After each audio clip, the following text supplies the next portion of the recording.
Christian response క్రైస్తవ స్పందన episode number 90.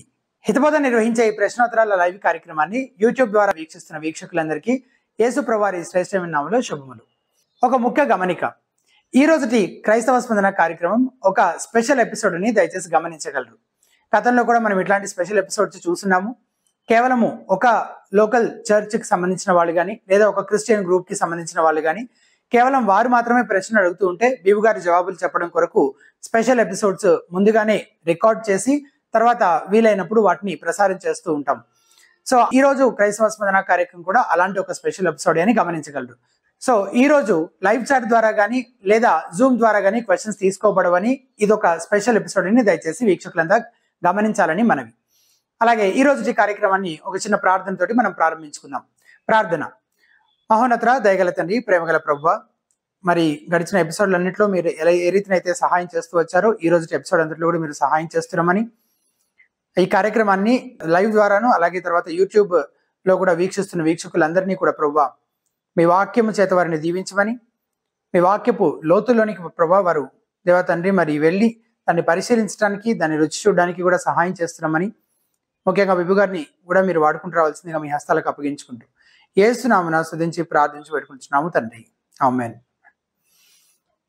గతంలో హైదరాబాద్ తెలుగు బైబిల్ చర్చ్ వారు ఆ త్రిత్వ సిద్ధాంతానికి సంబంధించి వారు నిర్వహించిన ఒక కార్యక్రమంలో ఆ ప్రశ్నోత్తరాల సెషన్ ని రికార్డ్ చేసి దాన్ని ఎపిసోడ్ నెంబర్ 83గా ప్రసారం చేయడం జరిగింది. అయితే ఆ కార్యక్రమం యొక్క నిడివి చాలా ఎక్కువగా ఉండడం వల్ల ఎపిసోడ్ నెంబర్ 83లో కేవలం మొదటి భాగాన్ని మాత్రమే మేము ప్రసారం చేయడం జరిగింది. ఈ రోజుటి ఎపిసోడ్ లో మిగిలిన రెండవ భాగాన్ని మేము ప్రసారం చేయబోతున్నాం. కాబట్టి ఇది ఆ ఎపిసోడ్ నెంబర్ 83కి కొనసాగింపు అని దయచేసి గమనించండి. అండ్ త్రిత్వ సిద్ధాంతానికి సంబంధించిన అనేక ప్రాముఖ్యమైన ప్రశ్నలు, వాటికి వాక్యానుసారమైన జవాబులు పోయినసారి మనం చూసాము.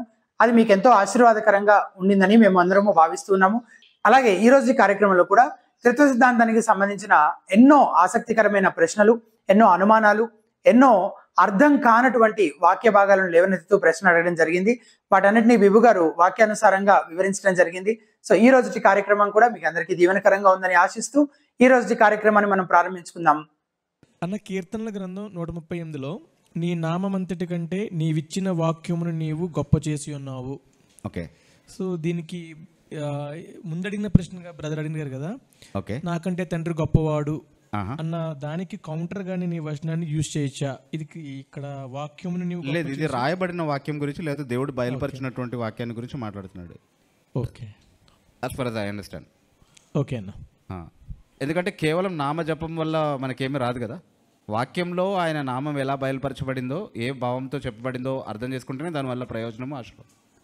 So in that sense also వాక్యానికే ప్రాధాన్యత ఇచ్చినట్టుగా మనం చూస్తాం. అంటే దేవుడిని మనం అర్థం చేసుకోవడం ఆయన వాక్యం అనే మాధ్యమం ద్వారానే సాధ్యపడుతుంది.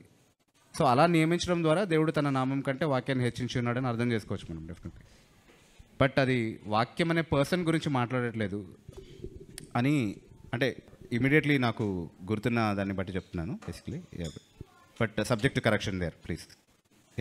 ఇది జాన్ 14:28లో కూడా నేను వెళ్ళి మీ యొద్దకు వచ్చేదనని మీతో చెప్పిన మాట మీరు వింటిరి కదా, తండ్రి నాకంటే గొప్పవాడు కనుక. దాన్నే వివరించాం, అది దాన్నే ఇందాక వివరించింది. ఈ వచనాన్ని ఆధారం చేసుకున్న విజయప్రసాద్ రెడ్డి ఆ మాట చెప్పింది. This is what we explain that this is in connection with incarnation and his mediatorial work. అంటే ఆయన శరీరధారణ, ఆయన మధ్యవర్తిత్వపు పరిచర్యకు సంబంధించినటువంటి మాట. నిత్యము ఆయనకున్నటువంటి స్వభావరీత్యా ఆయన తండ్రి కంటే తక్కువవాడు, తండ్రి ఆయన కంటే ఎక్కువవాడు అని కాదు. అయితే ఇంకొకటి, దూతల ఆరాధనలో పరిశుద్ధుడు పరిశుద్ధుడు పరిశుద్ధుడు అని యెషయా 6:3లో ఉంది కదా అన్న. అంటే దేవుని యొక్క పరిశుద్ధతని స్ట్రెస్ చేస్తూ చెప్పడానికి ఇక్కడ 3 సార్లు వాడారా? ఎందుకంటే క్రైస్తవ విశ్వాసం బుక్లో ఈ ఎందుకు 3 సార్లు ఈ పదం వాడబడింది అంటే ఇందులో త్రిత్వ సూచన కనబడును కదా అని చెప్పేసి మెన్షన్ చేసింది. సో ఇట్లా 3 టైమ్స్ ఉంది కాబట్టి ఇది త్రిత్వానికి సూచిస్తుంది అనడానికి ప్రూఫ్ మనం అది నమ్మచ్చా? అది అంటే దాన్ని ఎట్లా ఎక్స్ప్లెయిన్ చేయొచ్చు? అది కష్టం అట్లా చెప్పడం. ఎందుకంటే if you follow a number formula, ఇంకెవరైనా ఇంకేదైనా నంబర్ చూపించి they will insist that something else is there. Okay, so అది may not be a very sound argument actually. Yeah, okay.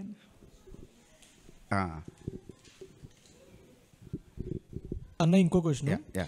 యోహాను సువార్త 4వ అధ్యాయంలో అమ్మ ఒక కాలం వచ్చుచున్నది, ఆ కాలమందు కంటిన్యూషన్గా మేము మాకు తెలిసిన దానిని ఆరాధించువారము, తర్వాత యథార్థముగా ఆరాధించువారు ఆత్మతోనూ సత్యముతోనూ తండ్రిని ఆరాధించు కాలము వచ్చుచున్నది. రైట్. సో ఈ మాటని కొంతమంది యూజ్ చేస్తూ యేసుక్రీస్తే తండ్రిని ఆరాధించమని చెబుతున్నాడు కదా, మీరెవరు క్రీస్తుని ఆరాధించమని చెప్పడానికి అంటే దీనికి ఎట్లా మనం సమాధానం చెప్పాలి?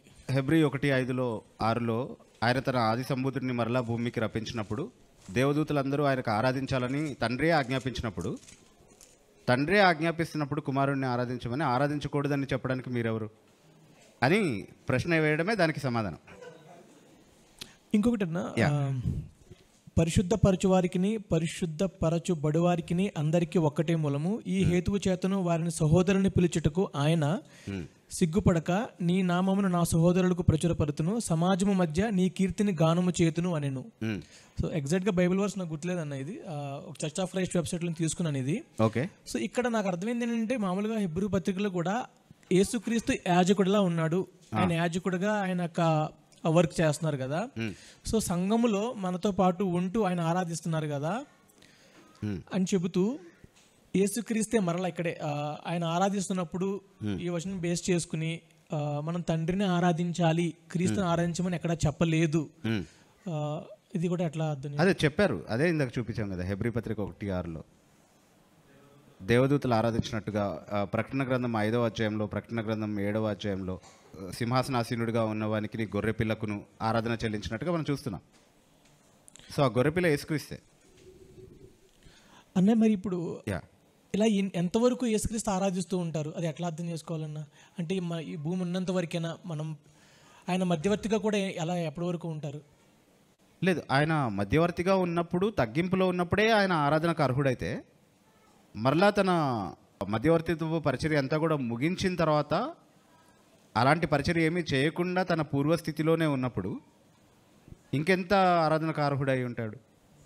సో అదేమీ ఒక కాల పరిమితితో కూడింది కాదు ఆయన ఆరాధించడం అనేది. నిత్యత్వంలో మనం ఆయన ఆరాధిస్తాం, భవిష్యత్ నిత్యత్వానికి వర్తించేటటువంటి విషయం అది. అంటే ఆయన ఇప్పుడు ఆయన దైవ మానవుడుగానే నిత్యం ఉంటాడు, అలా అదేవిధంగా యాజకుడిగా కూడా నిత్యంగా ఉంటాడు ఆయన. కానీ పని ముగించేటటువంటి ఒక కాలం వస్తుంది. మనము చాలా స్పష్టంగా చూస్తున్నాం కదా, 1 కొరింథీ పత్రిక 15వ అధ్యాయం 28వ వచనంలో సమస్తము ఆయనకు లోబరిచిన తర్వాత తండ్రికి అప్పగించేస్తాడు రాజ్యాన్ని. ఇక ఆ పని ఉండదు. ఏ పని నిమిత్తమైతే మధ్యవర్తిగా ఆయన నియమించబడ్డాడో ఆ పని పూర్తయ్యే కాలం అనేది ఒకటి వస్తుంది. ఇంకా నిత్యం అది పని జరుగుతూనే ఉంటుందని అనుకోకూడదు. అదొక కాల పరిమితితో కూడినటువంటి పని. ఆ పని అయిపోయిన తర్వాత కూడా ఆయనకి యాజకుడు అన్న గుర్తింపే ఉంటుంది, దైవ మానవుడు అన్న గుర్తింపే ఉంటుంది. కానీ ఇంకా యాజకత్వం చేస్తున్నాడని కాదు దాని అర్థం. ఇంకో ప్రశ్న, ప్రాయశ్చిత్తం కూడా ఒక్కసారి చేసి ముగించేశాడు కదా, ఇంకా ప్రాయశ్చిత్తం చేస్తున్నట్టు కాదు. ఆయన మనకు ప్రాయశ్చిత్తంగా ఉన్నాడు అంటే అవును, మనకు ప్రాయశ్చిత్తంగానే ఉన్నాడు. అలాగే ఇప్పుడు యాజకత్వం చేస్తున్నాడు, దానికి కూడా ఒక ముగింపు కాలం అనేది వస్తుంది. ఆయన మనకు యాజకుడిగా ఉన్నాడంటే ఎస్, యాజకుడిగానే ఉన్నాడు. థ్యాంక్ యూ అన్న. అని ఇంకొక ప్రశ్న, దేవుడు ఆయనను ప్రభువుగాను రక్షకుడుగానే నియమించాడు కానీ మనకి దేవుడిగా నియమించలేదు అన్న వారికి ఎట్లా సమాధానం చెప్పాలి? దేవుడు ఆయన్ని మనకు ప్రభువుగాను రక్షకునిగానే నియమించను కానీ ఆయన మనకు దేవుడిగా తండ్రి అయిన దేవుడు నియమించలేదు, మనం కేవలం ప్రభువుగానే రక్షకుగానే అంగీకరించాలి కానీ దేవుడిగా అంగీకరించకూడదు అనే వారికి మనం ఎట్లా? ఓకే, అంటే అది ఇప్పుడు ప్రభువుగాను రక్షకుడుగాను నియమించాడు అని మీరు చూపించారు చక్కగా వాక్యం నుంచి, అది బాగుంది. మరి దేవుడిగా నియమించలేదు కాబట్టి అలా చెప్పకూడదు అని ఎక్కడుందో అది కూడా చూపిస్తే వాక్యంలో నుంచి, అప్పుడు దాన్ని అంగీకరిస్తాం. ఎందుకంటే ఆయన దేవుడిగా ఒప్పుకున్నటువంటి చాలా సందర్భాలు కనబడుతున్నాయి వాక్యంలో, దేవునిగా ఆరాధించబడినటువంటి సందర్భాలు కూడా కనబడుతున్నాయి, దేవునిగా ఆరాధించమని తండ్రే స్వయంగా చెప్పినటువంటి సందర్భాలు కూడా కనబడుతున్నాయి, ఆయన ఆరాధించిన వారి ఆరాధనని అంగీకరించినటువంటి సందర్భాలు కూడా కనబడుతూ ఉన్నాయి. సో అవన్నీ విస్మరిస్తూ కేవలం దేవుడిగా నియమించాడు అని ఒక మాట ఎక్కడా లేదు కాబట్టి మిగతా అంతా కూడా వాక్యంలో ఉన్నవి కూడా తప్పు అని చెప్పినట్టు అవుతుంది అనమాట ఆ స్టేట్మెంట్. అందుకే అది ఎక్కడుందో చెప్తే తర్వాత ప్రశ్న అడగచ్చు మళ్ళీ మనం ఫస్ట్. సో అప్పుడప్పుడు ఫినిహాస్ మనకు హెల్ప్ చేస్తుంటాడు, ఈ స్టేట్మెంట్ బైబిల్లో ఉందా, ఈ స్టేట్మెంట్ బైబిల్లో నుంచి చూపించండి అనేది. అన్న మరొక ప్రశ్న, ఈ బుక్లో క్రైస్తవ విశ్వాసం అనే బుక్ ఆకిబోగ్ గారు, ఇమాన్యుయల్ ఆకిబోగ్ గారు రాసిన దాంట్లో త్రిత్వంలో పేజ్ నెంబర్ 57 త్రిత్వంలో కార్యనిర్వహణలో వ్యత్యాసం కలవు అని చెప్తూ ఎసెన్స్లో స్వభావంలో ముగ్గురు ఒకటే కానీ వారి కార్యనిర్వహణలో తేడా ఉంది. ఈ విషయంలో ఈ కాంటెక్స్ట్లో ఈ విధంగా తండ్రి గొప్పవాడు కుమారుడి కంటే అని చెప్పారు. అవును. అయితే మీరు ఇందాక చెప్పినప్పుడు ఇది కేవలం భూమి మీద ఆయన పరిచర్య చేసేంత వరకు అన్నారు కన్నా, మధ్యవర్తిత్వపు పరిచర్య పదం వాడాను. అది భూమి మీద చేస్తున్నటువంటి కార్యం మాత్రమే కాకుండా ప్రస్తుతం యాజకుడిగా చేస్తున్నటువంటి కార్యం కూడా అందులో ఉంది. అయితే ఈ శిరసత్వం అనేది ఎటర్నిటీలో ఉండదన్న, ఓన్లీ ఇప్పుడు వరకే అంటారా? అంటే శిరసత్వం విషయంలో తండ్రి కుమారుడి కంటే గొప్పవాడు కదా అన్న. సో అది నిత్యత్వంలో ఉన్నటువంటి విషయం కాదు, అది కేవలం కార్యనిర్వహణకు మాత్రమే సంబంధించినటువంటి విషయం. ఇంకోటి ఆయన వారి స్వభావానికి సంబంధించినటువంటి విషయం కాదు. ఇప్పుడు దేవుడు క్రీస్తుకి శిరస్సు ఉన్నాడు అన్నటువంటి మాట ఉంది. ఉదాహరణకి 1 కొరింథీ పత్రిక 11వ అధ్యాయంలో, రైట్? దేవుడు క్రీస్తుకి శిరస్సు ఉన్నాడు అంటే క్రీస్తు ఎవరు? దేవుడే. అలా కాదు. క్రీస్తు అన్నది ప్రత్యేకంగా ఆయన మధ్యవర్తిత్వపు పరిచర్యకు ఉద్దేశించబడినటువంటి డెసిగ్నేషన్. యాక్చువల్లీ అభిషేకించబడింది ఒక ప్రత్యేకమైన పని నిమిత్తమే. ఆ అభిషిక్తునికి దేవుడు శిరస్సు ఉన్నాడు. కానీ స్వభావరీత్యా తండ్రి కుమారునికి శిరస్సు ఉన్నాడు అన్నటువంటి మాట ఎక్కడా లేదు వాస్తవానికి వాక్యంలో. ఓకే. ఒకవేళ తండ్రి కుమారుడికి శిరస్సు ఉన్నాడు అని ఒకవేళ అర్థం చేసుకుంటే సబార్డినేషన్ అప్రూవ్ చేయడమే అవుతుంది. ఎస్. అది యాక్చువల్లీ రీసెంట్ డేస్లో కూడా చాలా కాంట్రవర్సీ అయింది. అంటే చాలా విషయాల్లో మంచి థియోలాజియన్స్గా ఉన్నటువంటి వ్యక్తులే ఇటర్నల్ ఫంక్షనల్ సబార్డినేషన్ అనో, లేకపోతే eternal subordination of the son అనో, లేకపోతే eternal relationships in authority and subordination అనో, ఇలా వేరు పేర్లతో దాన్ని సంఘంలోకి తీసుకొచ్చే ప్రయత్నం చేశారు. అయితే వాళ్ళ ఉద్దేశం కూడా ప్రైమర్లీ ఏంటి అంటే ఇప్పుడు మనం నమ్ముతున్నటువంటి కాంప్లిమెంటేరియన్ సిద్ధాంతాన్ని ఆ విధంగా బాగా సమర్థించవచ్చు అన్నటువంటి ఉద్దేశంతో వాళ్ళు దాన్ని తీసుకురావడం జరిగింది. కానీ అదొక పెద్ద ఉచ్చులాగా తయారైంది వాస్తవానికి. అంటే యేసుక్రీస్తు ప్రభు మధ్యవర్తిత్వపు పరిచర్యలో చేసుకున్నటువంటి తగ్గింపు ఏదైతే ఉందో స్వచ్ఛందంగా, అది ఒక పర్ఫెక్ట్ మోడల్ కాంప్లిమెంటేరియనిజం ఒకవేళ ఆర్గ్యూ చేయాలనుకుంటే. అంటే యేసుక్రీస్తు ప్రభు ఎలాగైతే స్వచ్ఛందంగా లోబడ్డాడో అలాగే విలువలోనూ హోదాలోనూ గౌరవంలోనూ సమానంగా ఉన్నప్పటికీ స్త్రీ పురుషులు ఇద్దరు స్త్రీ పురుషుడికి లోబడ్డంలో తక్కువతనం ఏమీ లేదు, అది స్వచ్ఛందంగా చేయాల్సినటువంటి పని అని కంఫర్టబుల్గా ఆర్గ్యూ చేయొచ్చు. యాక్చువల్లీ దానికి నిత్యత్వపు స్వభావరీత్యా దేవునికి ఉన్నటువంటి ఆంటలాజికల్ పొజిషన్ ఏదైతే ఉందో దాన్ని మార్చాల్సిన అవసరం లేదు, దాంతో ట్యాంపరింగ్ చేయాల్సినటువంటి అవసరం లేదు. కానీ అది చేశారు, అక్కడ సమస్య వచ్చిందనమాట యాక్చువల్లీ. సో అది దాదాపుగా దాని లాజికల్ కన్క్లూజన్స్ ఏరియనిజం వైపుకే దారితీస్తాయి eventually, whether people realise it or not. So అక్కడ జాగ్రత్తగా ఉండాలి మనం. అంటే స్వభావరీత్యా ఈ ముగ్గురు వ్యక్తులు సమానంగానే ఉన్నారు, కేవలం మధ్యవర్తిత్వపు పరిచర్య విషయంలో లేదా సృష్టి క్రమానికి సంబంధించినటువంటి దేవుని ప్రణాళికలో అలా కాల పరిమితితో చేసినటువంటి కార్యాలు ఏవైతే ఉన్నాయో వాటిలో మాత్రమే రోల్స్ ఉన్నాయి, ఫంక్షన్స్ ఉన్నాయి. అందులో స్వచ్ఛందంగా వాళ్ళు తీసుకున్నటువంటి తగ్గింపు స్థానము అనేది ఉంది తప్ప స్వభావరీత్యా వాళ్ళు ఏం తక్కువ కాదు ఎక్కువ కాదు అన్నది అర్థం చేసుకోవాలి. థ్యాంక్ యూ అన్న.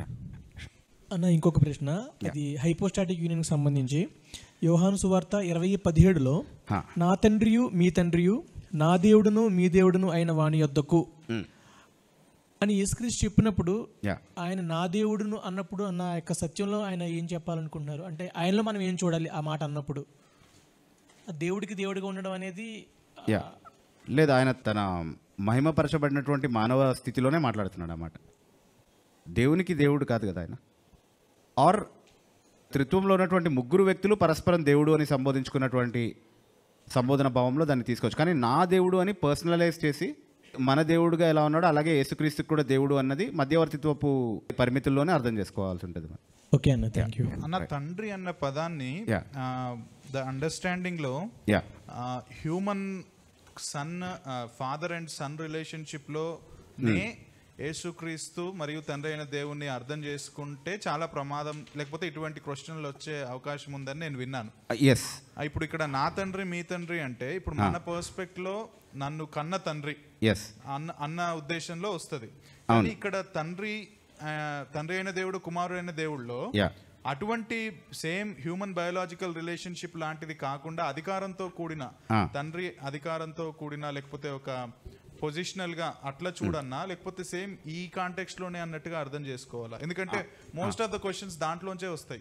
అంటే యాక్చువల్లీ కుమారుడు అన్నటువంటి అంటే యేసుక్రీస్తు ప్రభుకి ఐడెంటిఫికేషన్ గా కుమారుడు అని ఏదైతే నామం చెప్పబడిందో వాక్యంలో, అది ఆయనకు మాత్రమే యూనిక్గా ఉన్నది. అంటే ఇప్పుడు ముగ్గురు వ్యక్తులు సమానంగా దేవుడు అని చెప్పినప్పుడు ముగ్గురు తండ్రులు లేరు, ముగ్గురు కుమారులు లేరు, ముగ్గురు పరిశుద్ధాత్మలు లేరు. అవి ముగ్గురికి సమానంగా వర్తించే నామాలు కావవి, రైట్? సో కుమారుడు అన్నది యూనిక్గా ఆయనకున్నది త్రిత్వంలో, ఆయనకున్నటువంటి స్థానం.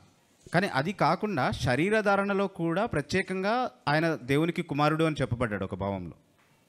అది ఎలా అంటే ఇప్పుడు మీరు లూకాసు వార్త 1:35 కనుక పుట్టబో శిశువు పరిశుద్ధుడై ఉండి దేవుని కుమారుడు అనబడును అనేది ఆయన శరీరధారణలో ఆయనకు వచ్చినటువంటి కుమారత్వాన్ని గురించి మాట్లాడుతుంది. ఆ భావంలో నా తండ్రి మీ తండ్రి అన్నది ఒకే ప్లేన్లో ఉండి మాట్లాడే అవకాశం ఉందంటే ఉంది, ఒకే సెన్స్లో చెప్పే అవకాశం ఉందంటే ఉంది. సో ఆ సెన్స్లోనే చెప్తున్నాడు అన్నట్టుగానే దాన్ని తీసుకోవాల్సి ఉంటుంది. అది నిత్య స్వభావాన్ని ఉద్దేశించి చేసినటువంటి స్టేట్మెంట్ కాదు, ఎందుకంటే మనతో కలుపుకొని మాట్లాడినటువంటి సందర్భం అది. సో మనల్ని కూడా పరిగణలోనికి తీసుకొని తండ్రితో మనల్ని కూడా సమాధానపరిచేటటువంటి, ఐక్యపరిచేటటువంటి క్రమంలో చెప్పినటువంటి మాట కాబట్టి.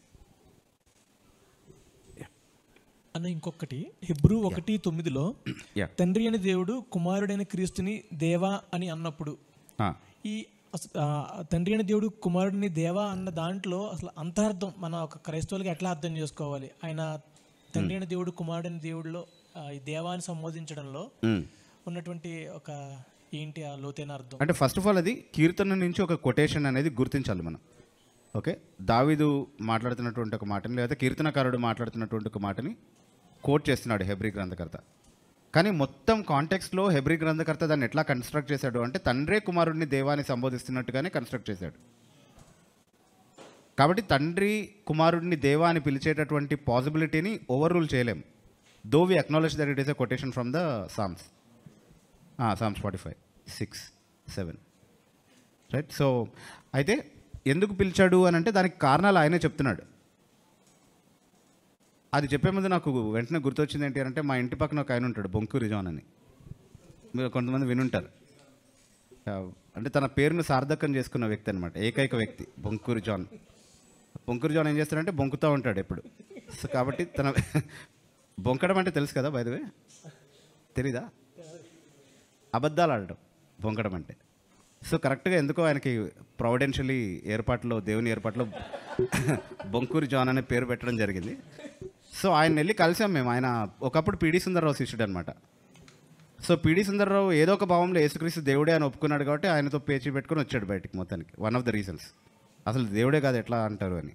ఓకే, సో ఆయనతో మాట్లాడి తర్వాత ఆయన ఎక్స్పోజ్ చేస్తే మంచిదనే ఉద్దేశంతో ఒకసారి వెళ్ళి కూర్చొని మాట్లాడాం ఆయనతో.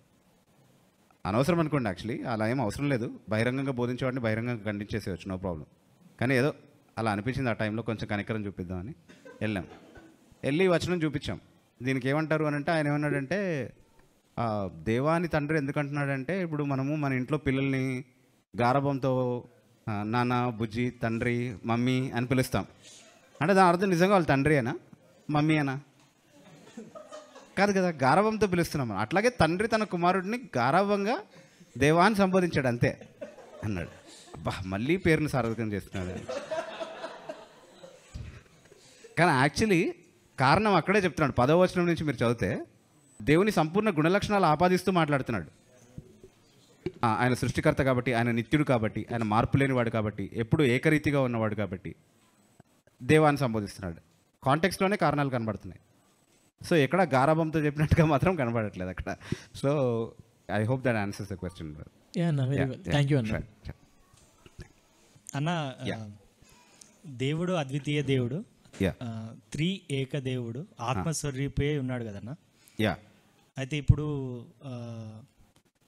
త్రియేక దేవుడు ఒకటే ఆత్మగా ఉన్నాడా, లేదంటే మూడు ఆత్మలుగా, ముగ్గురు వ్యక్తులుగా ఉన్న త్రియేక దేవుడు మూడు ఆత్మలుగా ఉన్నాడా, లేదంటే ఒక ఆత్మగానే ఉన్నాడా? This is a bit complicated question. అంటే ఏంటి అని అంటే ఎసెన్స్లో దేవుడు ఒక్కడే అని చెప్పుకున్నాం మనం ఆల్రెడీ, రైట్? కానీ ఒకే ఆత్మ ఈ మూడు వ్యక్తులుగా ఉన్నాడు అని అంటే మనం ఏం చెప్తున్నాం అని అంటే బేసికలీ ఏకపాత్ర అభినవవాదం దగ్గరికి వెళ్తున్నాం మనం. అట్లా ఎందుకు అంటున్నాను అంటే నేను ఇప్పుడు తండ్రి గురించి మాట్లాడుతూ యోహాను సువార్త 4:24 దేవుడు ఆత్మై ఉన్నాడు కాబట్టి ఆయన ఆత్మలో ఆరాధించే వారినే తండ్రి చూస్తున్నాడు, వెతుకుతున్నాడు అన్నటువంటి మాట చెప్పబడింది. అది తండ్రి గురించి చెప్పబడినటువంటి మాట, రైట్? అట్లాగే యేసుక్రీస్తు శరీరధారిగా రాకముందు ఆయన ఎలా ఉన్నాడు? ఆత్మస్వరూపిగానే ఉన్నాడు. అది తండ్రి ఆత్మనా అంటే తండ్రే యేసుక్రీస్తా? కాదు, తండ్రి తండ్రిగానే ఉన్నాడు, ఆయన ఆత్మస్వరూపిగా ఉన్నాడు. యేసుక్రీస్తు కూడా ఆత్మస్వరూపిగానే ఉన్నాడు. ఇప్పుడు తండ్రి నుండి కుమారుని వద్ద నుండి పంపబడినటువంటి పరిశుద్ధాత్మ కూడా ఆత్మనే కదా, రైట్? సో ముగ్గురు వ్యక్తులు ఆత్మస్వరూపులే కాబట్టి ఎవరి పర్సనాలిటీ వాళ్ళదే, అయినా ఒక దేవుడే. So deal with it. Yeah yeah అంటే ఈ అండర్స్టాండింగ్ని ఎలా ఎస్కేప్ అవుతారో ఆలోచించండి. తండ్రి ఆత్మ అయి ఉన్నాడు అని క్లియర్గా డిస్టింక్ట్గా తండ్రికి ఆపాదిస్తూ ఒక వచనం చెప్పబడింది. యేసుక్రీస్తు శరీరధారిగా వచ్చాడు అంటే తండ్రి కాదు కదా శరీరధారిగా వచ్చింది. సో శరీరధారిగా వచ్చినటువంటి వ్యక్తి అప్పుడు దాకా ఎలా ఉన్నాడు? శరీరం ధరించక ముందు వరకు ఆత్మస్వరూపిగానే ఉన్నాడు కాబట్టి ఆయన ఆత్మ ఆయనకుంది. తర్వాత తండ్రి కుమారుడు వేడుకుంటే తండ్రి వద్ద నుండి బయలు వెళ్ళినటువంటి ఆత్మ మనతో నివసించడానికి వచ్చాడు కదా, ఆయన పరిశుద్ధాత్మ, ఆయన కూడా ఆత్మే. కాబట్టి 3 డిస్టింక్ట్ స్పిరిట్స్ చాలా క్లియర్గా కనబడుతున్నారు. హౌ ఇస్ దట్ రాంగ్ అనేది I don't see any reason for that. Yeah ఆత్మలనే మనం ముగ్గురు వ్యక్తులుగా తాను ప్రత్యక్షపరుచుకున్నాడు అంటున్నాం. సో ఆత్మ ఈజ్ ఈక్వల్ టు వ్యక్తులు. ఎస్, ఆ వ్యక్తిత్వమే ఆత్మ సంబంధమైన వ్యక్తులుగా ఉన్నారు, not physical bodies but spirits. Yeah yeah so అంటే కేర్ఫుల్లీ వ్యక్తులు అన్నటువంటి కోణంలో మాత్రమే, ముగ్గురు దేవుళ్ళు అన్న భావం రాకుండానే చెప్తున్నాను ఈ మాటను నేను. యా అన్న ఒక క్వశ్చన్. యా తండ్రి కుమార పరిశుద్ధాత్మ ఈ ముగ్గురు ఒకే దేవుడుగా నిత్యత్వంలో ఉన్నప్పుడు యేసుక్రీస్తు ప్రభువారు ఈ లోకంలోకి శరీరధారిగా వచ్చిన తర్వాత ఆయన చనిపోయి క్రీస్తులో చనిపోయిన తర్వాత మళ్ళీ పునరుద్ధానం అయ్యి మళ్ళీ ఆత్మ శరీరాన్ని తీసుకున్నాడు కదా, దాన్ని మనము మొదటి కొరింథీయుల మహిమ శరీరం ప్రకృతి సంబంధమైన శరీరం, ఆత్మ ఆ శరీరమే మహిమపరచబడింది వాస్తవానికి, అది మహిమలో లేపబడింది. ఓకే అన్న. సో ఆ మహిమ శరీరంగా ఆయన తీసుకున్న తర్వాత పైకి వెళ్ళిపోయాడు కదా యేసుక్రీస్తు ప్రభువారు. ఓకే. సో ఆయన మళ్ళీ అక్కడ ఏ రకంగా ఉన్నారు? ఇంకా నిత్యత్వం ఎప్పుడు ఆయన అటువంటి శరీరాన్నే కలిగి ఉంటాడా? ఎస్, ఎప్పుడు అటువంటి శరీరాన్నే కలిగి ఉంటాడు. ఓకే. అదే సారూప్యంలోనికి మనం మార్చబడతాం. అవును, అదే మహిమను మనం ధరిస్తాం అన్నమాట. ఓకే. అయితే మనం పరలోక రాజ్యంలోకి వెళ్ళిన తర్వాత జీసస్ క్రైస్ట్ ని మనం అలాగే చూస్తామా? ఇంకా మరి తండ్రి అయిన దేవుణ్ణి, పరిశుద్ధాత్మ దేవుణ్ణి మనం ఏ రకంగా అర్థం చేసుకునే అవకాశం ఉంది? అది మనం అప్పుడే కలిసి నిర్ధారించుకుందాం.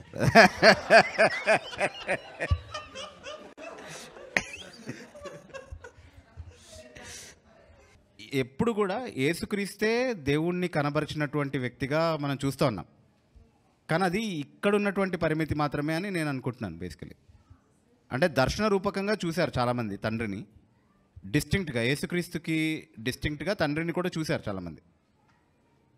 ఫర్ ఎగ్జాంపుల్ దానియేలు చూసినటువంటి విజన్లో ఏన్షియంట్ ఆఫ్ డేస్ ఉన్నాడు, తర్వాత అదే మహావృద్ధుడు, తర్వాత సన్ ఆఫ్ మ్యాన్, మనుష్య కుమారుడు అన్నటువంటి ఇద్దరు డిస్టింక్ట్ వ్యక్తులు చూశారు. యోహాను కూడా సింహాసనాసీనుడు అయి ఉన్నవాడు, గొర్రెపిల్ల, మళ్ళీ దేవుని ఎదుట ఉన్నటువంటి, దేవుని సింహాసనం ఎదుట ఉన్నటువంటి 7 ఆత్మలు అని పరిశుద్ధాత్మని వివరించినట్టుగా చూస్తూ ఉన్నాం మనం.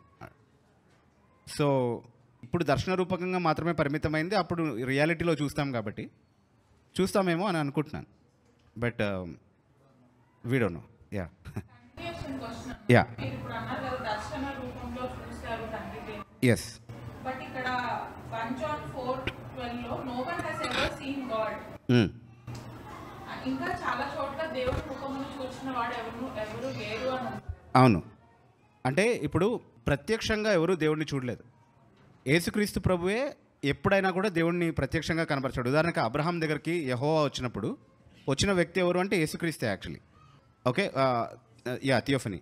అండ్ మోషేకి ప్రత్యక్షమై మాట్లాడినప్పుడు మోషే ఎవరి మహిమనైతే చూశాడో, నా వెనుక భాగం మాత్రమే నువ్వు చూడగలవని ఎవరి విషయంలో అయితే చెప్పబడిందో, లేకపోతే పద్మాసు ద్వీపంలో యోహాను ఎవరినైతే చూసి చనిపోయిన వాడిలాగా అతని పాదాల దగ్గర పడ్డాడో, అదంతా కూడా యేసుక్రీస్తే.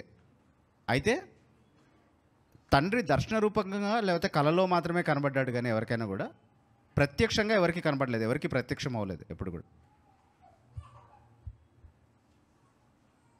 ప్రత్యక్షంగా ఎవరన్నా దేవుడిని చూశారంటే అది కుమారుడినే చూశారు, ఎప్పుడైనా కూడా యాక్చువల్గా చూడలేదు. ముఖాముఖిగా చూసిన వాళ్ళు ఎవరు లేరు. అని ఇంకో క్వశ్చన్ ఉంది. అంటే ఆదామ నీవు పాపంలో పడకముందు తండ్రి అయిన దేవునితో సహవాసం కలిగి ఉన్నారన్నప్పుడు వాళ్ళు తండ్రి అయిన దేవుని చూశారంటారా? అది కూడా తెలియదు మనకి, అది కూడా తెలియదు మనకి. యాక్చువల్లీ సేమ్ డైలమా ఉందన్నమాట అక్కడ కూడా. మనం ఎవరినైతే చూస్తామని అనుకుంటున్నామో ఆయన్నే ఆదాం కూడా చూశాడని అనుకోవచ్చు సహజంగా. కానీ ఆయన ఎవరు అన్నది కదా ప్రశ్న, అదే కలిసి నిర్ధారించుకుందాం. Yeah yeah yeah yeah right, ఎవరు లేరు. ఎస్, ఇప్పుడు అంటే మీరు అన్న అడిగిన దానికి చెప్పలేము అంటే దానికి ఆన్సర్ ఉంది క్లియర్గా. అంటే ఇప్పుడు అదే యోహాను సువార్త 1:18 వచనంలో దేవుని ఎప్పుడు ఎవరు చూడలేదు కానీ తండ్రి రొమ్మున ఉన్న అద్వితీయ కుమారుడే ఆయన కనపరిచాడు. సో ఆ కనపరిచింది ఎప్పుడు కేవలం శరీరధారిగా వచ్చినప్పుడు మాత్రమే కాదు. మీకా 5:2లో పురాతన కాలం మొదలుకొని శాశ్వత కాలం ఆయన ప్రత్యక్షమగుచుండెను అంటే దేవుడుగా ప్రత్యక్షమైనటువంటి ప్రతి సందర్భంలో కూడా కనబడింది యేసుక్రీస్తే అన్న అండర్స్టాండింగ్లో దానికి సమాధానం ఉంది. మన రిఫార్మ్డ్ యూనియన్లో బ్రదర్ శ్రీధర్ గారు చేసిన క్రైస్టాలజీ వీడియోలో ఈయన ఈ వర్స్ యూజ్ చేశారు. అది ఏంటి అంటే ఏ కాలమందైనను ఆయన స్వరము వినలేదు, ఆయన స్వరూపము చూడలేదు. కానీ మన పాత నిబంధనలో ఎన్నో యోహాను సువార్త 5వ అధ్యాయము 37వ వచనం. సో అక్కడ మీరు ఏ కాలమందైనను అని ఎవరిని ఉద్దేశించి అంటున్నాడు? ఎవరితో అయితే ఇమీడియట్లీ మాట్లాడుతున్నాడో వాళ్ళని ఉద్దేశించి అంటున్నాడు. ఇమీడియట్ కాంటెక్స్ట్ పరిశీలతో మాట్లాడుతున్నాడు, తర్కిస్తున్నాడు వాళ్ళతో. అంటే ఏ కాలమందేను అన్నప్పుడు పాస్ట్ టెన్స్ కూడా కవర్ చేసినట్టు అర్థం చేసుకోవచ్చు. సరే, ఏ కాలమందైనా వాళ్ళకున్న పాస్టే కవర్ అవుతుంది, అక్కడ ఉన్న కాంటెక్స్ట్లో ఉన్న వాళ్ళది. మీరు ఇప్పటివరకు ఎప్పుడు చూడలేదు కానీ నేనైతే ఆయనతోనే ఉండొచ్చానని చెప్తున్నాడు యేసుప్రభు అంతే. బేసిక్లీ మీకు తెలియని దాని గురించి మీరు మాట్లాడుతున్నారు, నేను డైరెక్ట్గా ఆయన దగ్గర నుంచి వచ్చానని చెప్తున్నాడు. అంటే కాంటెక్స్ట్లో పరిశీలన మాత్రమే ఆయన స్వరం వినలేదు, ఆయన చూడలేదు. అంటే ఎవరితో అయితే మాట్లాడుతున్నాడో వాళ్ళనే కదా మీరు అన్నది. అక్కడ ఒక సంభాషణ జరుగుతుంది యాక్చువల్లీ కాంటెక్స్ట్. సో దాన్ని జనరలైజ్ చేయకూడదు అంటున్నాను నేను. ఎందుకంటే ఆ కాలంలోనే ఆయన స్వరం విన్నటువంటి వాళ్ళు ఉన్నారు. ఇప్పుడు బాప్తిస్మిచ్చి యోహాను సాక్ష్యం ఇచ్చాడు కదా, ఈయన నా ప్రియకుమారుడు, ఈయన ఎందుకు నేను ఆనందించున్నాను అన్నది తండ్రి మాట్లాడినటువంటి స్వరమే. అదే తరంలోనే విన్నారు అది కదా. ఆ తర్వాత కూడా తండ్రి నీ నామాన్ని మహిమపరచుకో అని ఒక సందర్భంలో యేసుప్రభు చెప్పినప్పుడు అది యోహాను సువార్తలోనే ఉంటుంది. నేను ఇప్పుడు మహిమపరిచిదినే ఎప్పుడు మహిమపరిచి ఉన్నాను అన్నటువంటి మాట వినబడింది. కొంతమంది అది విని అది ఒక ఉరుము అనుకున్నారు, కొంతమంది ఒక దూత ఆయనతో మాట్లాడారని అనుకున్నారు, కానీ ఒక స్వరం అయితే విన్నారు అందరూ అక్కడ నించున్నటువంటి వాళ్ళు. సో వినే అవకాశం ఉందా? శిష్యులు కూడా విన్నారు రూపాంతర కొండ మీద. యూనివర్సలీ అందరి విషయంలో మాట్లాడుతూ ఎవరు ఎప్పుడు ఆయన స్వరం వినలేదు అంటున్నాడా, లేదా మీరు ఎప్పుడు ఆయన స్వరం వినలేదు అంటున్నాడా అన్నది మనం అడగాల్సిన ప్రశ్న అనమాట. అంటే ఒక లేఖనాన్ని ఇంకొక లేఖనంతో యూనిసన్లో అర్థం చేసుకోవాలి. కాబట్టి ఎవరు ఎప్పుడు అన్నటువంటి మాట వాడకుండా లిమిటెడ్గానే మీరు అని అంటున్నాడు కాబట్టి అంతవరకే తీసుకుంటే అర్థవంతంగా ఉంటుంది అన్న. మరి అలా అయితే పాత నిబంధనలో మరి దేవుని చూసినటువంటి సంఘటనలు ఉన్నాయి కదా, మోషే గారు చూసినట్టు, అక్కడ కూడా మనం లిటరల్ గా తండ్రిని చూసినట్టు అర్థం చేసుకోవాలా, క్రీస్తుని చూసినట్టు అర్థం చేసుకోవాలా? అక్కడ క్రీస్తుని చూసినట్టే అర్థం చేసుకోవాలి, ఎందుకంటే యోహాను చెప్తున్నాడు కాబట్టి అన్నమాట. ఎవరు దేవుడిని చూడలేదు కానీ తండ్రి రొమ్మున ఉన్న అద్వితీయ కుమారుడే ఆయన కనపరిచాడు కాబట్టి. సో ఇక్కడ ఏ కాలం మంది అన్నప్పుడు ఇక్కడ మనం వాళ్ళనే పరిశీలన మాత్రమే వాళ్ళనే తీసుకోవాలి. ఓకే అన్న, థ్యాంక్ యూ అన్న. కంటిన్యూషన్ క్వశ్చన్, అంటే మరి ఆ విధంగా చూస్తే తండ్రికి ఒక ప్రత్యేక స్థానం ఉన్నట్టుగా ఎటర్నిటీలో కూడా మనకు అనిపిస్తుంది కానీ ఎట్లా అంటారు మరి? మనతో ఉన్న రిలేషన్లో మాత్రమే. అలా కాకపోతే యేసుక్రీస్తు కూడా ఎప్పుడు తండ్రిని చూసి ఉండేవాడు కాదు. నన్ను ఎరిగినట్లుగానే నేను తండ్రిని ఎరిగాను అని ఆయనతో సమానంగా ఉన్నవాడు మాత్రమే చెప్పగలుగుతాడు. ఎందుకంటే తండ్రికి ఉన్నటువంటి అంతే సమాన సర్వజ్ఞత ఆయనకు కూడా ఉండాలి తండ్రిని సంపూర్ణంగా ఎరగడానికి. అది యేసుక్రీస్తుకు ఉందని చెప్పడంలోనే అది స్వభావంలో ఉన్నటువంటి వ్యత్యాసం కాదు, మనతో ఉన్నటువంటి రిలేషన్లో ఉన్నటువంటి వ్యత్యాసం మాత్రమే అనేది అర్థమవుతుంది. ఓకే అన్న, ఇంకొక ప్రశ్న ఇందాక అడిగిన దానికి, ఆయన యాజకుడిగా సంఘంలో ఉంటూ తండ్రిని ఆరాధిస్తున్నట్టు మనం చూసినాం కదా, అది కరెక్ట్గా అర్థం చేసుకున్నాను నేను. నామమును నా సహోదరులకు ప్రచురపరుతును, సమాజము మధ్య సంఘము మధ్య నీ కీర్తిని గానము చేతును అన్న మాట ఉంది కదన్న. ఇప్పుడు సంఘములో మనం కూడుకున్నప్పుడు మనందరం త్రియేక దేవుని ఆరాధిస్తున్నాము. మనలో సంఘంలో ఉంటూ యేసుక్రీస్తు ఏమో తండ్రిని ఆరాధిస్తున్నాడు కదా, ఇది ఎట్లా అర్థం చేసుకోవాలి అసలు? ఇది ఒకసారి రెఫరెన్స్ చెప్తారా మీరు ఇప్పుడు చదివిన హీబ్రూస్ 2? ఈ హేతువు చేతను వారిని సహోదరులని పిలుచుటకు ఆయన సిగ్గుపడక, ఓకే, నీ నామమును నా సహోదరులకు ప్రచారపరుతును, ఓకే, సమాజము మధ్య నీ కీర్తిని గానము చేతును అనను, మరియు నేను ఆయనను నమ్ముకొని యుందును అనియు, ఇదిగో నేనును దేవుడు నాకు ఇచ్చిన పిల్లలను అని చెప్పుచున్నాడు. సో మీ క్వశ్చన్ ఏంటి బ్రదర్ దాంట్లో? అంటే కుమారుడు తండ్రిని మహిమపరుస్తున్నాడు, మనం ఆరాధిస్తున్నట్టుగానే మనం మహిమపరుస్తున్నట్టుగానే. అవునండి. అట్లాగే తండ్రి కుమారుడిని ఘనపరుస్తున్నాడు, మహిమపరుస్తున్నాడు. హెబ్రీ పత్రిక 1:8 సందర్భంలో. ఓకే, అట్లాగే పరిశుద్ధాత్మ యేసుక్రీస్తుని మహిమపరుస్తున్నాడు, తండ్రిని మహిమపరుస్తున్నాడు. పరిశుద్ధాత్మ యొక్క ఔన్నత్యాన్ని గురించి మాట్లాడుతూ యేసుక్రీస్తు ప్రభు ఆయన్ని దూషిస్తే అసలు ఒప్పుకునేది లేదని మాట్లాడాడు. ఓకే, సో అట్లా అన్ని సందర్భాల్లో ఒకళ్ళు మహిమపరుస్తున్నట్టుగా హెచ్చిస్తున్నట్టుగానే చూస్తూ ఉన్నాం మనం.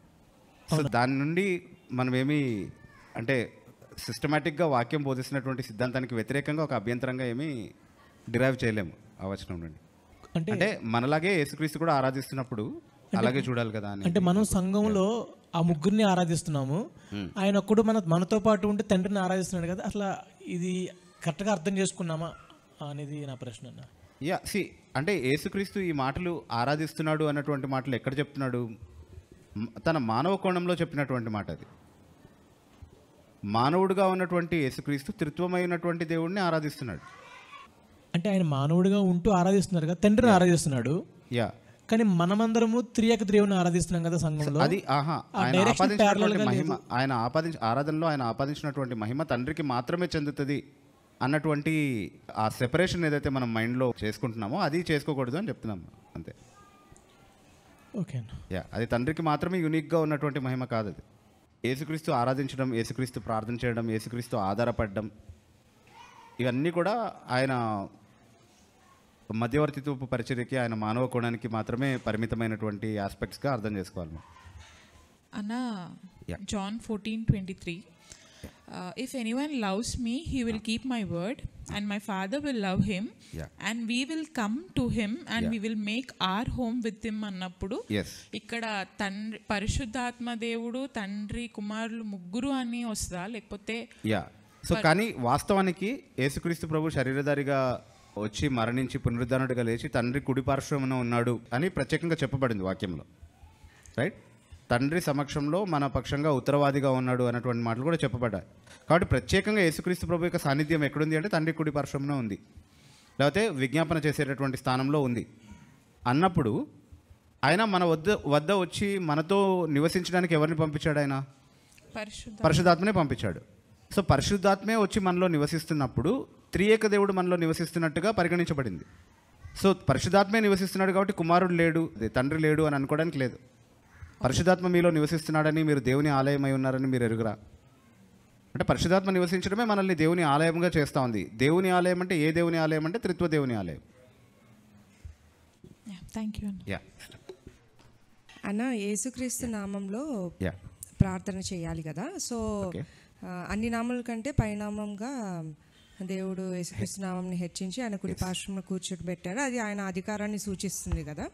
సో నేను ఒక బుక్లో యేసుక్రీస్తు నామంలో ప్రార్థించడం అని అంటే, సో ఇప్పుడు అంటే యేసుక్రీస్తు వారి యొక్క బలి ద్వారా పునరుద్ధానం ద్వారా మనకి దేవుని యొద్దకి వచ్చే యాక్సెప్టెన్స్ ఉంది కాబట్టి ఆ శిల్వ కార్యమును బట్టి యేసునామంలో ప్రార్థించాలా, లేకపోతే యేసుక్రీస్తు నామానికి ఇచ్చిన అధికారంను బట్ట, లేకపోతే ఒక బుక్లో ఏమి ఇచ్చారంటే యేసుక్రీస్తు నామంలో ప్రార్థించడం అంటే యేసుక్రీస్తు వారిగా మనం ప్రార్థించాలి అని సంబోధించారనమాట.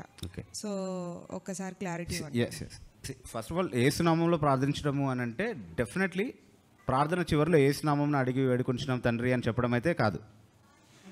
అది మాత్రమే సరిపోదు యేసునామంలో అడిగామని చెప్పడానికి. అది మీనింగ్ కాదు దానిది.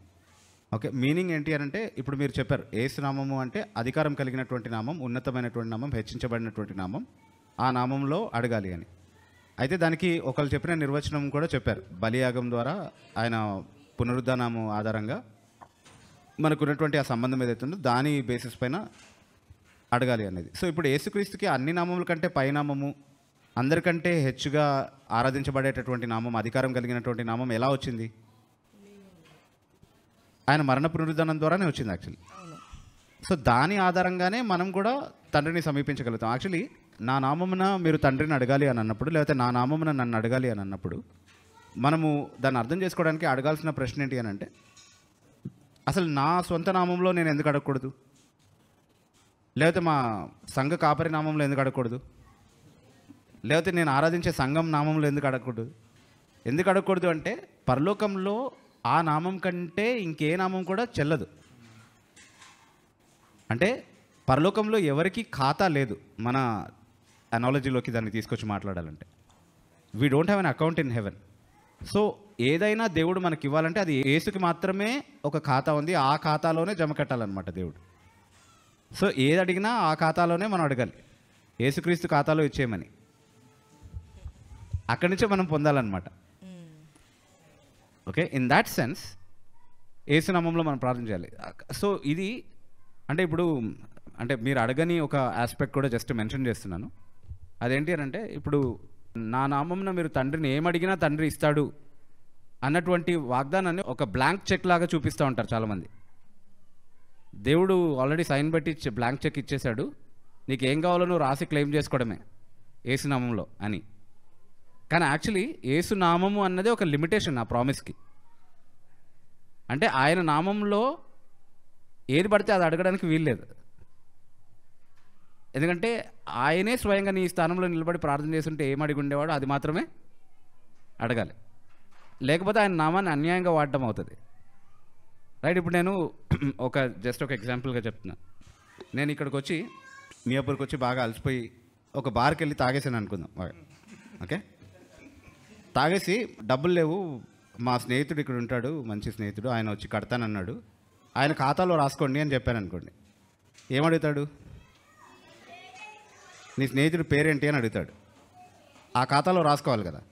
నీ స్నేహితుడి పేరేంటి అని అంటే, నేను జస్ట్ మామూలుగా నేను తాగను యాక్చువల్లీ, ఉదాహరణ మాత్రమే. అట్లాగే నేను ఆ పేరేంటి అని అడిగితే డాక్టర్ శంకర్ బాబు అని చెప్పాను అనుకుందాం for example. Okay, I hope that bar owner will throw me out అది చెప్పినందుకు. డాక్టర్ శంకర్ బాబు అనే వ్యక్తి దైవజనుడు, ఆయన ఇక్కడ కనబడేటటువంటి వ్యక్తి కాదు. కాబట్టి నువ్వు ఆయన నామాన్ని తప్పుగా వినియోగిస్తున్నావు, దుర్వినియోగం చేస్తున్నావు అని చెప్పి నన్ను బయటకు పంపించేసడమో, లేకపోతే అక్కడ ఏమైనా పనులు ఉంటాయో చేయించుకోవడమో ఏదో ఒకటి చేస్తాడు ఆయన. Right right okay. కానీ పాయింట్ ఏంటి అని అంటే, చాలాసార్లు దేవుడు కూడా మన ప్రార్థనలు చూసి no no no no you can't ask that in my son's name because you're misusing my son's name. నువ్వు నా కుమారుని నామాన్ని దుర్వినియోగం చేస్తున్నావు కాబట్టి అది నా కుమారుని నామంలో నువ్వు అడగడానికి వీల్లేదు అని ఎన్నిసార్లు అని ఉండొచ్చో మన ప్రార్థనలు చూసి. Right, so that is a limitation on the prayer. ఏది పడితే అది అడగడానికి వీల్లేదు యేసునామంలో అడిగేటప్పుడు. ఎందుకంటే దాని మీనింగ్ అక్కడ ఉంది, అర్థమవుతుంది కదా మనకి. అంటే యేసు ద్వారానే అడగాలి కాబట్టి ఆయనకు ఆమోదయోగ్యమైనవే అడగాలి. Okay right. సో సో చివరి క్వశ్చన్, అంటే లాస్ట్ టైం మనం మాట్లాడాం, బట్ అన్న ఇంకొంచెం దాని మీద లైట్ వేస్తే బాగుంటుంది. సో త్రిత్వం ఒకవేళ మనం నమ్మకపోతే రక్షించబడమా? Yeah, yes. ఏ సిద్ధాంతాన్ని నమ్మడం కారణంగా రక్షణ సంపాదించుకోలేము. కానీ రక్షింపబడినటువంటి ఒక వ్యక్తి వాక్యంలో ఉన్నటువంటి ఏ సిద్ధాంతాన్ని కూడా తెలిసి తెలిసి తృణీకరించడు. తృణీకరించే వ్యక్తి దేవుని సంబంధి కాదు. నేర్చుకోవడానికి సంసిద్ధత చూపించినటువంటి వ్యక్తి ఎలా నమ్మితే ఏమైందిలే అని నిర్లక్ష్య వైఖరి కలిగి ఉండేటటువంటి ఒక వ్యక్తి దేవుని సంబంధి అయినటువంటి వ్యక్తి అయి ఉండే అవకాశం లేదు. ఎందుకంటే నా గొర్రెలు నా స్వరం వింటాయి. చాలామంది ఏమనుకుంటారు అని అంటే, కేవలం క్యారెక్టర్ మాత్రమే క్రిస్టియన్ ఐడెంటిటీని రుజువు చేస్తుంది అని అనుకుంటారు. అది నిజమే, క్యారెక్టర్ తప్పకుండా క్రిస్టియన్ ఐడెంటిటీని రుజువు చేస్తుంది. ఎందుకంటే సత్క్రియలందు ఆసక్తి గల ప్రజలుగా ఉండడానికి ఆయన మనల్ని రక్షించాడు. చీకటి నుండి తన ఆశ్చర్యకరమైన వెలుగులోనికి మనల్ని పిలిచిన వాని గుణాతిశయాల్ని మనం ప్రచురపరచు నిమిత్తం ఆయన మనల్ని రక్షించాడు. ఓకే, అందుకే క్రీస్తేసినందు మనకు ముందుగా ఆయన సిద్ధపరిచినటువంటి సత్క్రియలు చేయడానికి మనల్ని ఆయన క్రీస్తేసినందు నూతన సృష్టిగా చేసుకున్నాడు. కాబట్టి సత్క్రియలు చేయకుండా క్రైస్తవుడిగా ఒక వ్యక్తి ఉండడం సాధ్యమా అంటే సాధ్యం కాదు. ఎందుకంటే దేవుడు పిలిచినటువంటి ఉద్దేశం ఎప్పుడు నెరవేరకపోవడం అనేది సాధ్యం కాదు కదా. ఆయన రక్షించిందే సత్క్రియలు చేయడానికి అన్నప్పుడు అది చేయకుండా ఉంటే దేవుని ఉద్దేశం విఫలమైనట్టు అవుతుంది. కాబట్టి అలాంటిది పాసిబుల్ కాదు. కాబట్టి రక్షింపబడినటువంటి వ్యక్తి సత్క్రియలు ఖచ్చితంగా చేస్తాడు. అట్లాగే రక్షింపబడినటువంటి ఒక వ్యక్తి దేవుని స్వరం వినకుండా ఉండడం, దానికి లోబడకుండా ఉండడం అనేది సాధ్యం కాదు. ఏ విషయంలో కూడా, సైద్ధాంతిక విషయంలో కూడా. దానికి వచనాలు ఇందాక చెప్పుకున్నామా. ఓకే, కానీ ప్లెయిన్గా గుర్తుపెట్టుకోవాల్సిన ఒక విషయం ఏంటంటే బైబిల్ కేవలం మనం ఎలా జీవించాలి, ఏం చేయాలి, ఏం చేయకూడదు అన్నటువంటి విషయాలు మాత్రమే నేర్పించట్లేదు. ఏమి విశ్వసించాలి, ఏం విశ్వసించకూడదు అన్నటువంటి బోధ కూడా ఇస్తూ ఉంది బైబిల్ మనకి. అదే సైద్ధాంతిక అవగాహనకు సంబంధించినటువంటి కోణం బైబిల్లో ఉన్నటువంటి కోణం. సో సిద్ధాంతాలు ఎందుకు ప్రాముఖ్యమైనవి, ఎందుకు డాక్ట్రిన్స్ నేర్చుకోవాలి, ఎందుకు అని అంటే ఏం విశ్వసించాలో నిర్వచిస్తుంది, అది ఏం విశ్వసించకూడదో మనకు నేర్పిస్తుంది. సో అది ఊరికనే చెప్పలేదు దేవుడు, దాన్ని గౌరవించాలి, మనం దాన్ని అంగీకరించాలి, దానికి లోబడాలన్నటువంటి ఉద్దేశంతోనే ఇచ్చాడు. అది ఎవరికి ఉంటుంది అలాంటి వైఖరి అంటే దేవునికి సంబంధించినటువంటి వాళ్ళలోనే ఉంటుంది అది.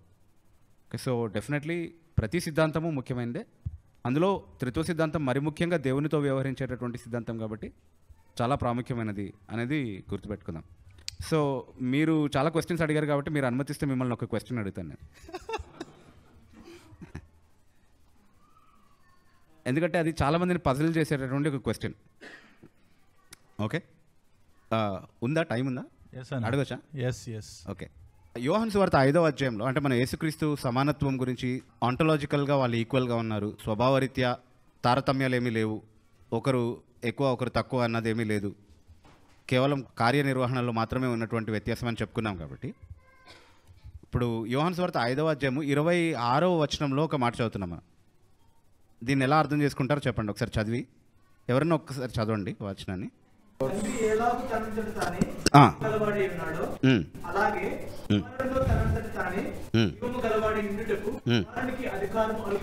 ఓకే, దాన్ని ఎలా అర్థం చేసుకుంటారో చెప్పండి చాలా, అంతే. తండ్రి తనంతట తాను జీవం కలిగి ఉన్నాడు, కుమారుడు తనంతట తాను జీవం కలిగి ఉండడానికి తండ్రి అధికారం అనుగ్రహించి ఉన్నాడు. అంటే తండ్రి అధికారం అనుగ్రహించి ఉండకపోతే కుమారుడు తనంతట తాను జీవం కలిగి లేడన్నట్టే కదా. ఇది ఆంటలాజికల్ ఆస్పెక్ట్లోకి నడిపిస్తుంది కదా. అంటే ఆయన ఉనికే తండ్రి పైన ఆధారపడి ఉంది. ఇలా కూడా అనుకోవచ్చు కదా, కొంతకాలం తండ్రి ఉన్నాడు, ఆ తర్వాత కుమారుడు కూడా ఉంటే బాగుంటుంది అనుకుని ఆయనకు కూడా తనలో జీవం కలిగి ఉండడానికి అధికారం ఇచ్చి ఒక వ్యక్తిని తయారు చేశాడని కూడా అనుకోవచ్చు. అలా అనుకున్నారు చాలామంది వాస్తవానికి. అండ్ డెఫినెట్లీ మీరు విజయప్రసాద్ రెడ్డి లాంటి వాళ్ళతో కూర్చుంటే అదే నమ్ముతారు వాళ్ళు. బేసికలీ ఇలాంటి వచనాలు చూపిస్తారు కూడా మీకు. ఇక్కడ మనం అర్థం చేసుకో, ఈ వచనాన్ని మాత్రమే చూపించి ఎన్ని రకాల క్వశ్చన్స్ అయినా ఫ్రేమ్ చేసి మిమ్మల్ని కన్ఫ్యూజ్ చేసి మొత్తానికి మీరు త్రిత్వ వ్యతిరేకవాదులుగా మారేటట్టుగా చేయొచ్చు. సందర్భాన్ని చూడకుండా మిమ్మల్ని ఆపేంత వరకు మాత్రమే. సందర్భం చూస్తే సందర్భంలో యేసుక్రీస్తు ప్రభు యూదులకు సమాధానం చెప్తున్నాడు ఒక ప్రశ్నకి. లేదా ఒక సందర్భంలో 17వ వచనంలో ఆయన ఒక స్టేట్మెంట్ చేశాడు, తండ్రి ఇప్పటి వరకు పనిచేస్తున్నాడు, నేను కూడా పనిచేస్తున్నాను అన్నాడు. ఏం పని అక్కడ జరిగిన పని ఏంటి ఆ సందర్భంలో అంటే ఒక వ్యక్తిని స్వస్థపరిచాడు విశ్రాంతి దినం రోజు.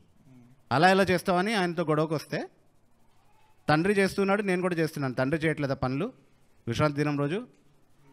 ఒకవేళ తండ్రి పని చేయకుండా ఆపేస్తే విశ్రాంతి దినం రోజు ప్రపంచమంతా ఆగిపోతుంది కదా. ఈ ప్రపంచాన్ని నిర్వహించే కార్యాన్ని నుంచి ఆయన ఎప్పుడూ విశ్రమించలేదు.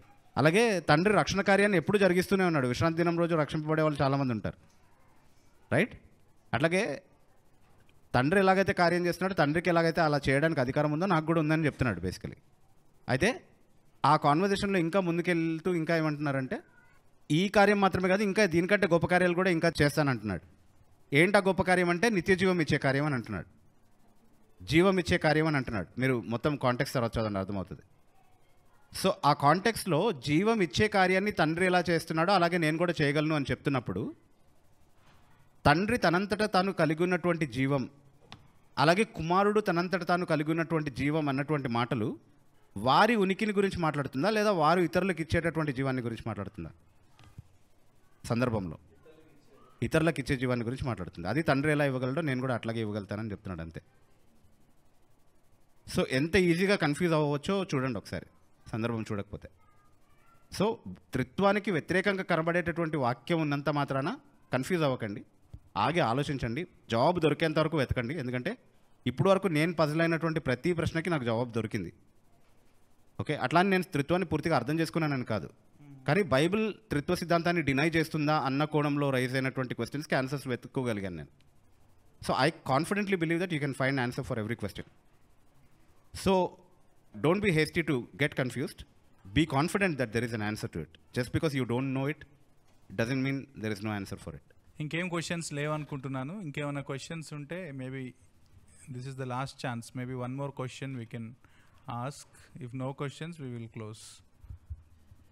ఏం లేనట్టు కనబడుతున్నాయి మీ మోకాలు. సరే, త్రిత్వానికి సంబంధించి చాలా క్లారిటీగా 2 క్లాసెస్లో మనం విన్నాము అని నేను అనుకుంటున్నాను. ఇంకా ఫర్దర్గా క్వశ్చన్స్ ఉన్నాయంటే కూడా యూ పీపుల్ కెన్ ఆస్క్ బీబు అన్న. మీరు ఫోన్ చేయొచ్చు. హెచ్టీబీసీ అంటే అన్న గుర్తుపడతాడు కాబట్టి మీరు ఫోన్ చేయొచ్చు. ఇంకా కావాలిస్తే కూడా డిస్కస్ చేయొచ్చు. బట్ ఇంకా ఏమైనా మీ లోపల క్వశ్చన్స్ ఉంటే కూడా అడగొచ్చు. Maybe another 5 to 10 minutes. ఒకవేళ లేవంటే మనం క్లోజ్ చేద్దాం. రైట్.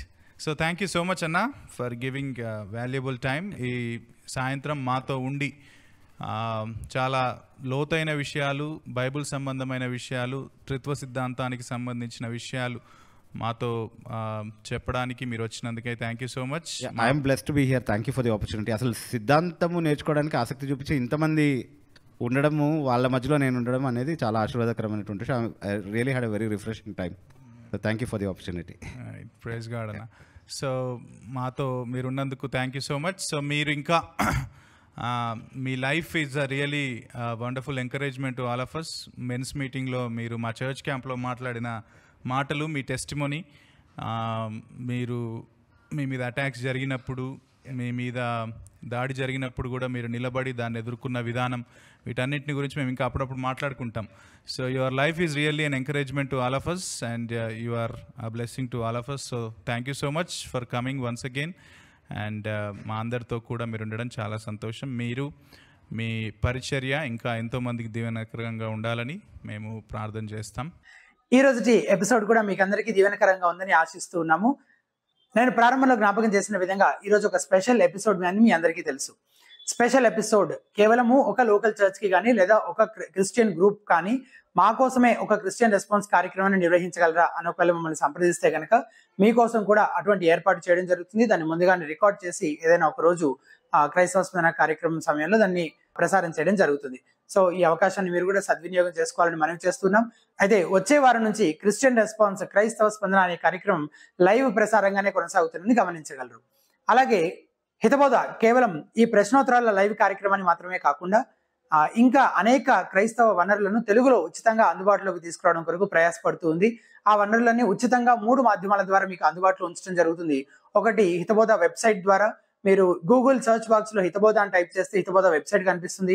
దయచేసి వీక్షకులంతా ఒకసారైనా హితబోధ వెబ్సైట్ ని విజిట్ చేయాలని రిక్వెస్ట్ చేస్తున్నాం. అలాగే హితబోధ యాప్, వెబ్సైట్ లో ఉన్న రీసోర్సెస్ దాదాపుగా యాప్ రూపంలో కూడా అందుబాటులో ఉన్నాయి. సో మీరు ప్లే స్టోర్ లో హితబోధ అని టైప్ చేస్తే హితబోధ యాప్ కనిపిస్తుంది. దాన్ని ఇన్స్టాల్ చేసుకోవాలని రిక్వెస్ట్ చేస్తున్నాము.